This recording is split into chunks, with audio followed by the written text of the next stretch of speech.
मसीह यीशु में आप सबको सलाम। पाक कलाम की तिलावत करने के लिए फराबली से कहूँगा कि वो सामने आए और हम सबों के लिए खुदा के पाक मोहब्बे जिंदा लासानी कलाम में से तिलावत करें। मरकज़ की अंजील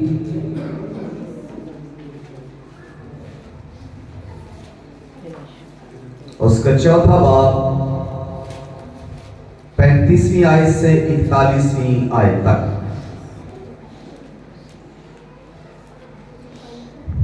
जी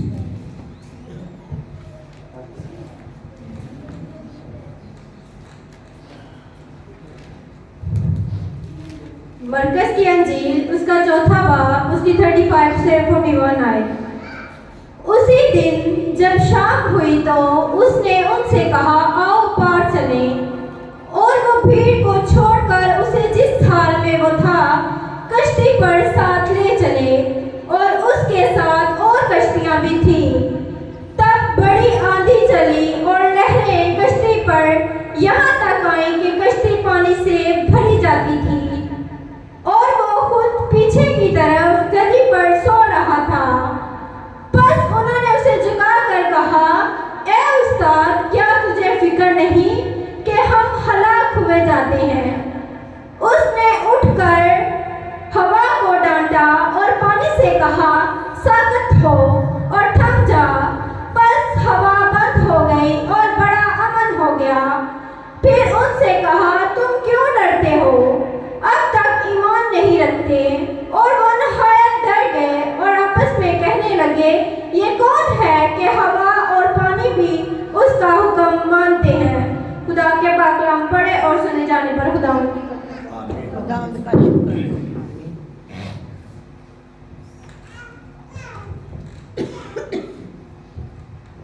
खुदावंद यीशु मसीह शागिर्दों के साथ है और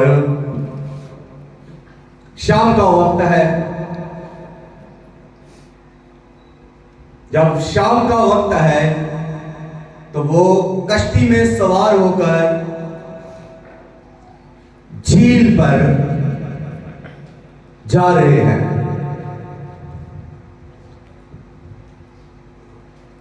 और इनमें 4 ऐसे शागिर्द हैं जो माहीगीर हैं, जिनको मछलियां पकड़ने का हुनर है, तरीका है।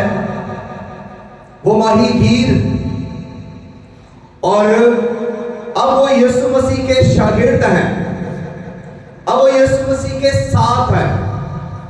तो ये खुदावंद यीशु मसीह के शागिर्द जो यीशु मसीह के साथ साथ थे, जब यीशु मसीह तालीम दे रहे हैं तो शागिर्द उनके साथ हैं।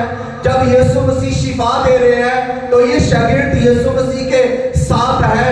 जब यीशु मसीह मौजज़े दिखा रहे हैं तब भी ये शागिर्द यीशु मसीह के साथ हैं। और इस कश्ती में भी यीशु मसीह के साथ हैं। वाकया कुछ इस तरह से है कि झील के अंदर कश्ती में शागिर्द जा रहे हैं और खुदावंद यीशु मसीह पिछली गद्दी पर सो रहे हैं। और इसी असनाम में ऐसा होता है कि जब वो कश्ती में जा रहे हैं तो कश्ती के अंदर शागिर्द कुछ बातें भी तो करते होंगे। कोई ये कहता होगा कि खुदावंद यीशु मसीह ने देखे किस तरह पतरस की सांस को छुआ और उसको उसकी ताकत उतर गई। कोई खुदावंद यीशु मसीह के उस मौजज़े को याद कर रहा होगा कि जब हम यीशु मसीह के साथ थे तो उसने कैसे अंधों को शिफा दी और किस तरह उसने लंगड़ों को भी चलाया। वो सब यीशु मसीह के मौजज़ों की बातें कर रहे होंगे, यीशु मसीह की तालीम की बातें कर रहे होंगे। और होता यह है कि इसी असना में जब वो कश्ती में सफर कर रहे हैं, जब वो झील के अंदर है और जब वो झील के दरमियान है, तो ऐसा हुआ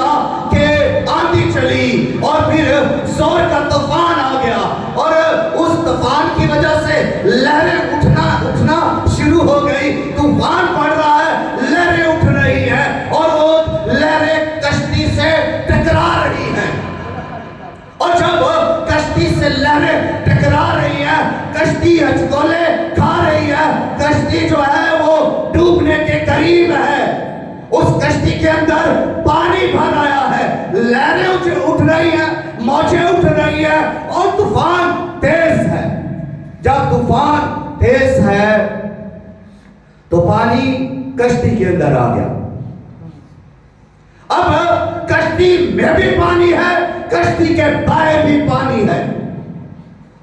अगर कश्ती के बाहर पानी है तो फिर खतरा है, या अगर कश्ती के अंदर पानी आ गया है तो फिर खतरा है। जितनी देर कश्ती में पानी नहीं था, शागिर्द सफर कर रहे हैं, कोई खतरा नहीं था।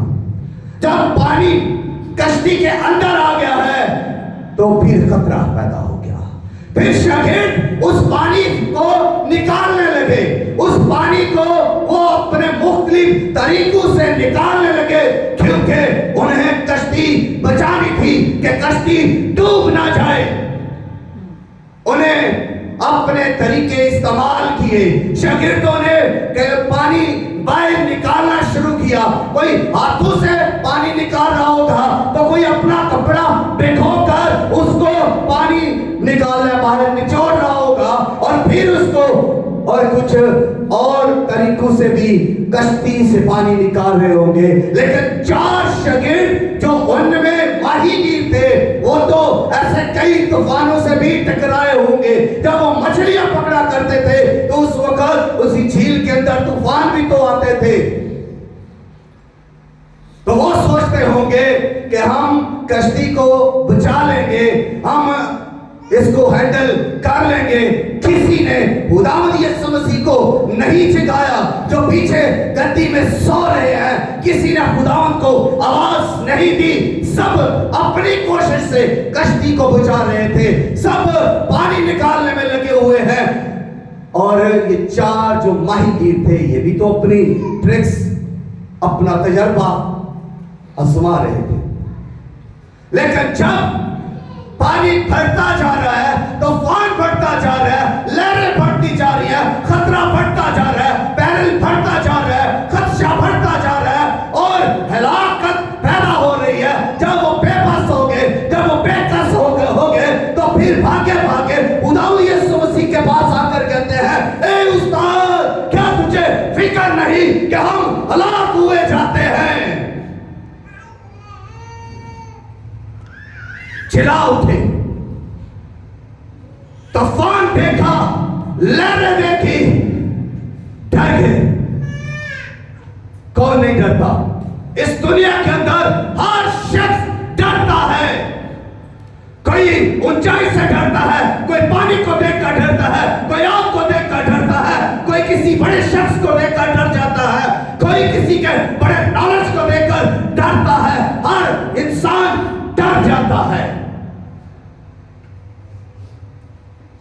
यहां भी ये तूफान को देखकर डर गए, ये मौजों को देखकर, उठती हुई लहरों को देखकर डर गए। और यीशु मसीह से क्या कहते हैं, ऐ उस्ताद, क्या तुझे फिक्र नहीं? हम हलाक हुए जाते हैं, हम हलाक हुए जाते हैं।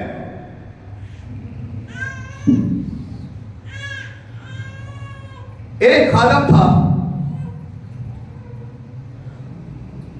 उसको खुदा कुछ सिखाना चाहता था। खुदा हर इंसान को कुछ ना कुछ सिखाना ही चाहता है और खुदा सिखाता रहता है। उसको एक अजीब तजर्बा खुदा ने दिया। पहले वो बाहर जाने की बड़ी कोशिश करता कि मैं किसी मुल्क में चला जाऊं, किसी करीब के मुल्क में चला जाऊं, मैं जहाज का सफर करूं, लेकिन ऐसा नहीं होता था। लेकिन जब खुदा उसे सिखाना चाहता था तब उसका वीजा भी लग गया, उसका सब कुछ हो गया, टिकट के लिए पैसे, हर चीज ओके। और जब वो जहाज पर सवार होकर जा रहा है तो जब बादलों के ऊपर जहाज गया, जब ऊंचाई पर जहाज गया और जब ऊंचाई के ऊपर जहाज जा रहा है तब खुदा ने उससे कहा अब नीचे की तरफ देख खिड़की से। और जब उसने उसने नीचे देखा तो वो जो पहाड़, बुलंदों वाला पहाड़ थे, जो बड़े बड़े पहाड़ थे, जब उनको देखा ऊपर से तो वो पहाड़ छोटे छोटे जरों की मानने लगे। वो बड़े छोटे दिखाई दिए ऊपर से। खुदा एक्चुअली उसको क्या सिखा रहा है कि तेरी बड़ी प्रॉब्लम है, तेरा दुश्मन बड़ा है, तेरी जिंदगी में तूफान आ गया है। यहां पर बैठी हुई हर जिंदगी के लिए यह खुदा का मैसेज है कि अगर तेरी जिंदगी में तूफान आ गया है, लड़ाई उठ रही है, लड़ाई झगड़े हो रहे हैं, अगर तेरी जिंदगी के अंदर कोई बड़ा दुश्मन आ गया है जिसकी वजह से तू खौफज़दा है, तो खुदा कहता है मैं ऊपर आसमानों के आसमान पर तख्त नशीन हूं, मुझसे ऊपर कोई नहीं है, मुझसे बड़ा कोई नहीं है। मेरे सामने ये प्रॉब्लम पहाड़ों की तरह छोटी छोटी है। तेरी बड़ी बीमारी कुछ भी नहीं मेरे सामने। तेरा दुश्मन जो बड़ा मुंह फैलाए हुए है, जिसका बड़ा पन है, मेरे सामने कुछ नहीं, चींटियों की मानिंद है, कुछ नहीं। मैं खुदा हूं, मैं कुदरत वाला हूं, मैं जोरावर हूं, मैं तहस नहस कर देता हूं, मैं दुश्मन को मिटा कर रख देता हूं, मुझ में कुव्वत है, मैं कादरे मुतलिक हूं। इसलिए तेरी बीमारी जितनी भी बड़ी है, मैं शाफी हूं उस बीमारी का। और अगर तेरा कोई बड़ा दुश्मन है तो जंग तो तेरी मैं लड़ता हूं। खुदा ने उससे सिखाया। शागिर्द ने क्या कह रहे हैं कि ऐ उस्ताद, तुझे फिक्र नहीं कि हम हलाक हुए जाते हैं। आज बीमारी आ जाए, परेशानी आ जाए, दुख आ जाए, दुश्मन चढ़ आ जाए, तो इंसान यही सोचता है कि हम हलाक हो जाएंगे, हम मर जाएंगे, हमारा सत्यानाश हो जाएगा, हम तहस नहस हो जाएंगे, हमारा अब तो कुछ नहीं रहेगा। लेकिन खुदा मौजूद है, खुदा हमारे साथ है। खुदा कश्ती में मौजूद था। तो क्या खुदा यहां मौजूद है या नहीं? हाथ उठाकर हालेलुया का नारा लगाए। ये खुदा यहां मौजूद है, हालेलुया। वो मौजूद है, वो अपनी जमात में मौजूद है।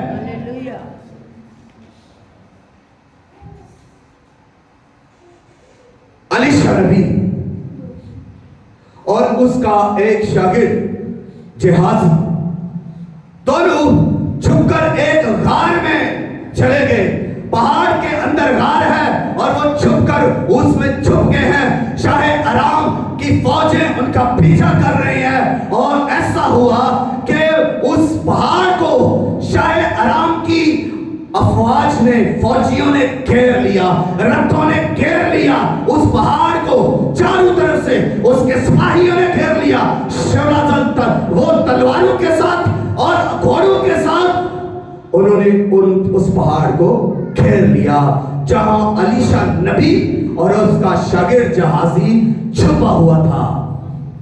तो ऐसा हुआ कि जहाजी थोड़ा बाहर निकलकर देखता है और जैसे ही वो ऐसे पहाड़ की तरफ देखता है तो चारों तरफ उसे दुश्मन नजर आते हैं, फौजी नजर आते हैं, तलवारें और शमशीरें और घोड़े और रथ उसके चारों तरफ पहाड़ पर फैले हुए हैं। वो सब कुछ देखकर भागा भागा अपने उस्ताद के पास जाता है और कहता है, हाय उस्ताद, हम तो मारे गए। और शागिर्द क्या कहते हैं, ऐ उस्ताद, क्या तुझे खबर नहीं कि हम हलाक हुए जाते हैं? यहाँ अलीशा नबी का शागिर्द कहता है कि ऐ उस्ताद, हम तो मारे गए। घेरे गए, दुश्मन ने घेर लिया, तलवारों शमशीरों के साथ घेरे हुए हैं। तो हाय तो निकलनी है। आज जब हमें भी घेर लिया जाता है, जब हमारे खिलाफ साजिशें, बगावतें, दुश्मनी कि तूफान उठते हैं तो हम भी तो घेरे जाते हैं। यहां पर शागिर्द भी जो कश्ती के अंदर हैं तूफान में घेरे हुए हैं, लहरों में घेरे हुए हैं। और यहां पर देखिए खुदा का नबी अलीशा नबी और उसका शागिर्द भी तो दुश्मनों में घेरा हुआ है, लेकिन मर्दे खुदा, मर्दे दुआ, मर्दे रास्तबाज खुदा का नबी मुकद्दस अलीशा नबी कहता है कि ऐ खुदा इसकी आंखें खोल दे ताकि ये देख सके कि उनके साथ वालों से ज्यादा हमारे साथ वाले हैं। हमारे साथ वाले कौन है जी? हमारे साथ वाले लश्करों के खुदा की अफवाज और उसका लश्कर है। तो जब उसकी आंखें खुली और उसने बाहर पहाड़ पर देखा और देख रहा है कि जहां उनका सिपाही खड़ा है, जहां रथ खड़े हैं, जहां घोड़े खड़े हैं, जहां शमशीरें हैं, जहां तलवारें हैं, उनके पीछे आसमानी लश्कर खड़े हैं। उन अफवाज के पीछे आसमानी लश्कर खड़े हैं, शोलाजल तलवारों के साथ, रथों के साथ वो उनके पीछे खड़े हैं, उनको घेरे हुए हैं। हमारे साथी जो हमारे साथ वाले हैं उन दुश्मनों को घेरे हुए हैं। यानी हमारे दुश्मन के पीछे कौन खड़ा था? हमारे दुश्मनों के पीछे हमारे साथ वाले खुदा के लश्कर खड़े थे। हालेलुया। तो यहां पर देखिए हमारे दुश्मन के पीछे हमारे अपने खड़े हैं।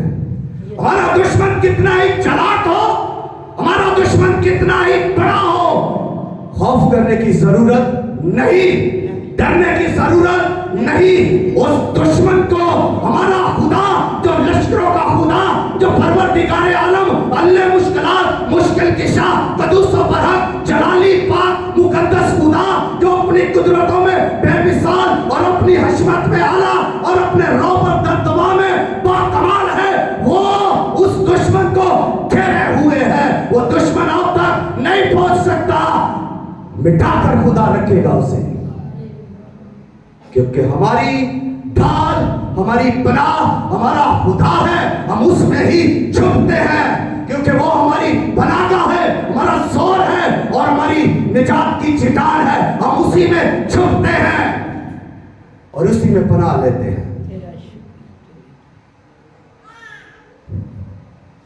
हमारा कितना भी दुश्मन हो, कितनी भी बड़ी बीमारी हो, कितनी भी बड़ी कोई चालाकी करे, कितना भी बड़ा उसके पास पैसा हो, कितना बड़ा नॉलेज हो, कितनी बड़ी सियासत उसके पास है, कितनी बड़ी साजिश उसके पास है, डरे ना, खौफ ना खाए।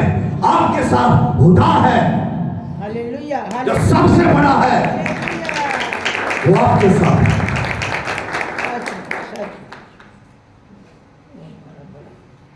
रथों के, दुश्मन के रथों के पीछे कौन खड़े थे? आसमानी लश्करों के रथ, शोलाजन तलवारें उनके पीछे खड़े थे। यानी मौत के पीछे क्या है? जिंदगी खड़ी है। हमारी मौत के पीछे जिंदगी खड़ी है, हमारी नाकामी के पीछे कामयाबी खड़ी है, हमारे खौफ के पीछे भी जीत खड़ी है, क्योंकि खुदा हमारे साथ है। खुदा हमारे साथ है। उसका वादा है कि मैं अब तक तुम्हारे साथ रहूंगा। वो हमेशा हमारे साथ है अब तक, ये उसका वादा। सोचने की बात यह है कि जब खुदा हमारे साथ है तो दूसरी तरफ क्या हम भी खुदा के साथ हैं? खुदा हमारे साथ है, ये हकीकत है, ये अटल है कि खुदा हमारे साथ है, क्योंकि वो अपने वादों में सच्चा है, बरहक है, वो कौल का पक्का है। उसने कहा है कि मैं अब तक हमेशा तुम्हारे साथ तो क्या हम भी खुदा के साथ हैं? हमारा चाल चलन खुदा के मुताबिक है? हम अपने चाल चलन से, अपने किरदार से, अपनी गुफ्तगू के साथ खुदा के साथ चल रहे हैं? हमारी गुफ्तगू क्या खुदा को पसंद?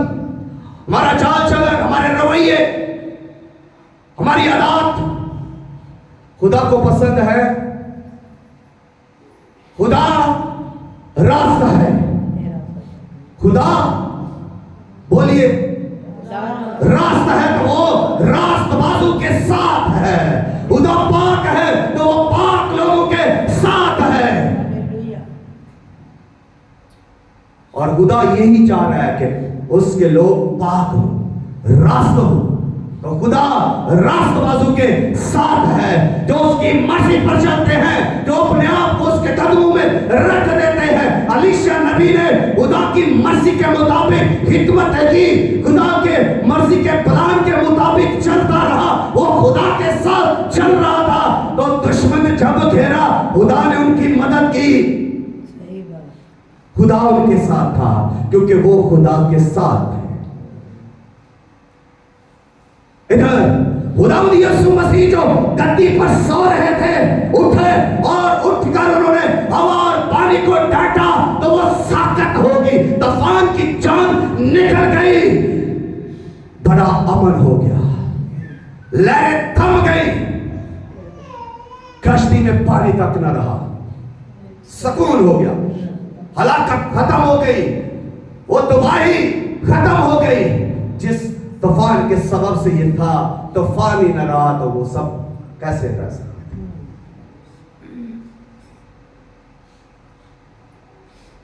यीशु मसीह शागिर्दों के साथ थे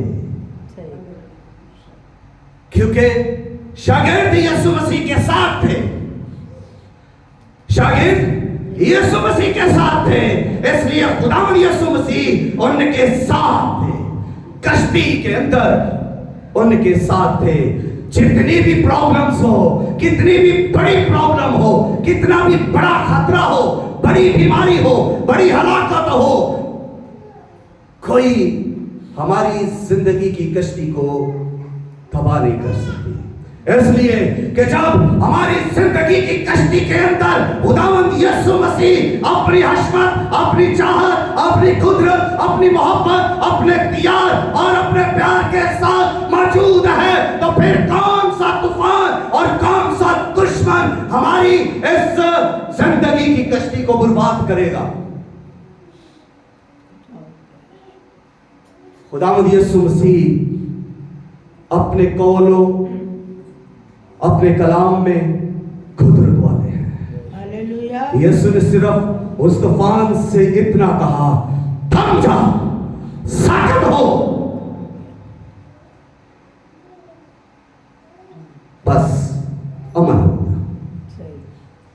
ये कलाम की कुदरत है।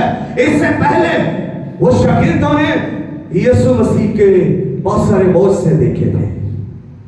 आपस में कहने लगे, डर कर कहने लगे, कौन है ये? कौन है? हैरत के अंदर आ गए, सुस्तर हो गए, अकलें माफ पड़ गई, तूफान थम गया।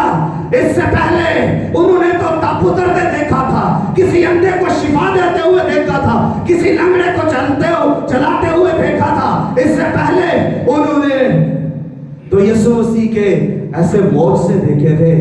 ये नहीं देखा था कि वो अपनी कुदरत से तूफानों को भी थमा देता है। इसलिए कहने लगे, ये कौन है कि हवा और पानी भी इसका हुक्म मानते हैं? तूफान यीशु का हुक्म मानते हैं, पानी यीशु का हुक्म मानते हैं, तो और हवा यीशु का हुक्म मानती है। तमाम मखलूकात खुदावंद यीशु मसीह का हुक्म मानते हैं। अगर मानते नहीं तो फिर इंसान, बहुत सारे इंसान खुदावंद यीशु मसीह का हुक्म नहीं मानते और नाफरमान हो जाते हैं, नाफरमानी करते हैं, मनमानी करते हैं, अपनी मर्जी पूरी करते हैं, अपने मंसूबे पूरे करते हैं। फिर कहते हैं हम तो यीशु पर ईमान रखते हैं। हर मखलूकात खुदावंद यीशु मसीह का हुक्म मानती है। यीशु मसीह इख्तियार वाला, कुदरत वाला, जोरावर, अपने कामों में कुदरत वाला, यहां तक कि मौत और जिंदगी भी उसके इख्तियार में है। उसने कहा यूहन्ना आरिफ को, जब वो जजीरा टिटमस के अंदर था तो खुदावंद यीशु मसीह ने उससे कहा खौफ न कर, मैं मर गया था अब जिंदा हूं और अब्दुल अबाद तक जिंदा रहूंगा। मौत और आलमे रुआ की कुंजियां मेरे पास है। मेरे बंद किए को कोई खोलता नहीं और खोले हुए को कोई बंद नहीं करता। कितना इख्तियार है यीशु के पास? सब इख्तियार यीशु के पास है, इसलिए सब उसका हुक्म मानते हैं। जब यह शागिर्दों से यीशु मसीह ने कहा जाल यहां पर डालो, कश्ती के इस तरफ जाल डालो, तो उनके जाल डालने से पहले झील की सारी मछलियां वहां पर मौजूद हो गई। जाल फटने लगे, जाल बन गए, इसलिए कि उनके मालिक ने फरमाया था कि जाल यहां डालो। जब जाल यहां डाले जाते, अगर जालों के अंदर कोई मछली ना आती तो फिर शागिर्द क्या सोचते? क्या सोचते शागिर्द? जाल खाली लेकर ऊपर आते, जाल गंदे लेकर आते, क्योंकि वो इससे पहले अपने जाल गंदे जाल धो रहे थे। रात भर मालिक मेहनत की, कुछ नहीं पकड़ा। तेरे कहने से यहां जाल डालता हूं। जैसे ही जाल डाला गया, मैं अपने ईमान का इजहार करने लगा हूं। यहां लिखा नहीं है बाइबल के अंदर, हर मछली इस कदर जोरों शोर से पानी को चीरती हुई, दौड़ती हुई दूसरों से पहले उस जगह पर पहुंची। क्यों? इसलिए कि उनके मालिक, उनके खालिक ने हुक्म दिया है कि जाल यहां डालो।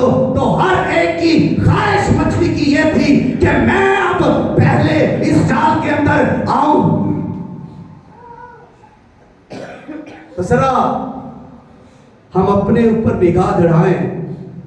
जब इबादत का टाइम 10 बजे का है, यहां पर 10 से 12 इबादत होती है, तो आप सोचें किसकी ख्वाहिश है कि मैं सबसे पहले इस जगह पर पहुंचूं जहां मेरा खुदावंद है, जहां उसकी बारगाह है, जहां उसके कलाम को प्रीच किया जाएगा, जहां उसकी इबादत की जाएगी, जहां उसकी हमद की जाएगी, जहां उसकी सताइश की जाएगी, जहां वो बरकत देगा।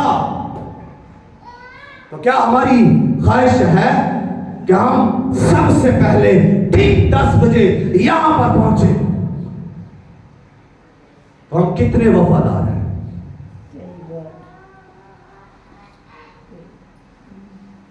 थोड़ा सा सोचने की जरूरत है कि हम कितने वफादार हैं।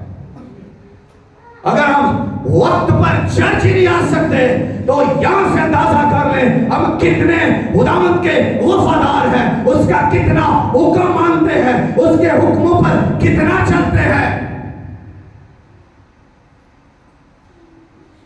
कितना? मछलियों को पता था कि ये आवाज हमारे मालिक की है, लेकिन इंसान कुछ नहीं जानता। इंसान अपने मालिक की आवाज को तक नहीं पहचान रहा।